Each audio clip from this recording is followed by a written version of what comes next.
I don't hate on people for job hopping anymore. Listen to this and I'll tell you why.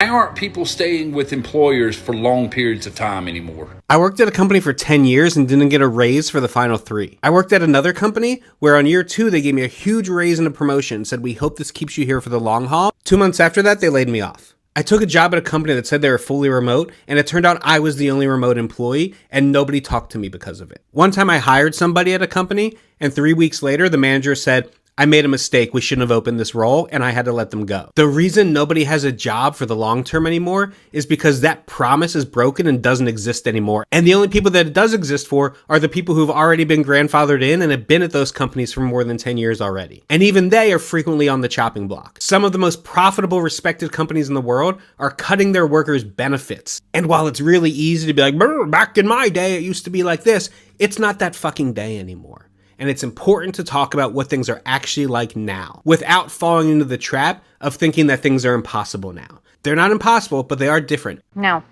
he's primarily speaking from a loyalty perspective. However, sometimes job hoppers, and I do speak from personal experience, have more traumatic things that happen in the workplace. It's workplace drama. Am I a job hopper? Sure. Is that something I'm proud of? No. Is it something I'm not proud of? Also no.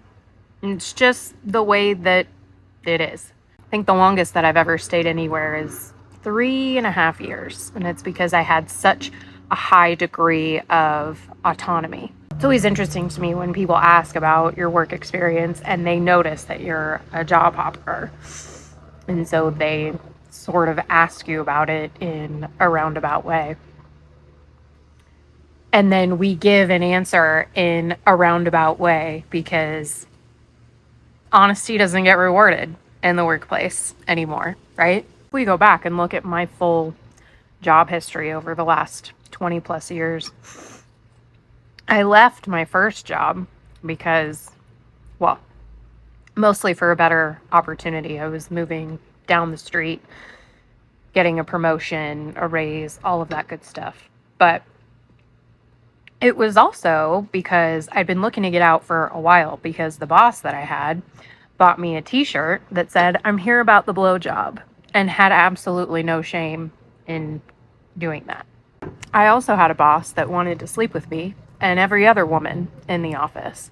I had another boss that didn't do anything, and this was during 2008, working in a hotel, all hands on deck, okay? He was the GM, I was the assistant GM. He already did absolutely no work as it was. It all fell to me. But on top of that, I was then working 18-hour days, 21 days straight, would get one day off, and then had to do it all over again. I was 23 years old at the time, and that was when I started getting my first gray hairs. I worked in hospitality for pretty much my entire career. And that's a high turnover industry as it is. And so most people do only stay at a job a year or two at a time. And most of those jobs I left because I had interviewed and was hired by one boss who then left for a different opportunity. One of those bosses took me with him. One of those bosses was retiring, and she was replaced by a mean girl who was younger than everyone in the office, who was a Nepo baby. And so sometimes it has nothing to do with you and your ability to do the job, but everything to do with who's been hired to replace the leader that hired you. They didn't hire you. They don't like you. They don't want you on their team. I had another one that thought it was perfectly okay for him to yell at us, but nobody else. So he was playing this sort of like false hero. And his whole thing was like, if anyone ever gets mad at you, I'm going to deal with them. Nobody yells at you but me. Why does anybody have to yell? During COVID, I had to take a 25% pay cut and then work double the hours. Had to bring my dog to work with me.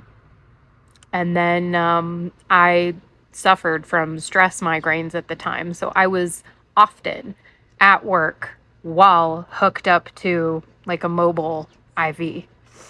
The people that come around and do things when you're too hungover. Yeah, I wasn't hungover. I just suffered from migraines, and I had to sit and get an IV drip while I was at work to hydrate so that the migraine would go away.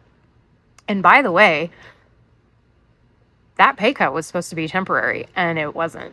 And then I had another one where, again, I had a really good boss, and then she got sick of leadership, ownership above her. She left. They replaced her with some moron who brought somebody else over who essentially just took my job. And then he made her my boss, but then didn't even tell me that she was my new boss. So it's just a complete lack of respect. And so that's why I'm doing everything in my power to make sure that I never have to work for somebody else ever again. That's why I want to have my own thing. And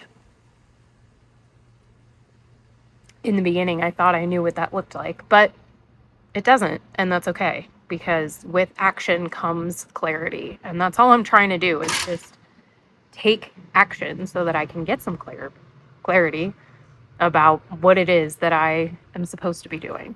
But that's why I'm never going to hate on a job hopper, because you don't know what they're going through.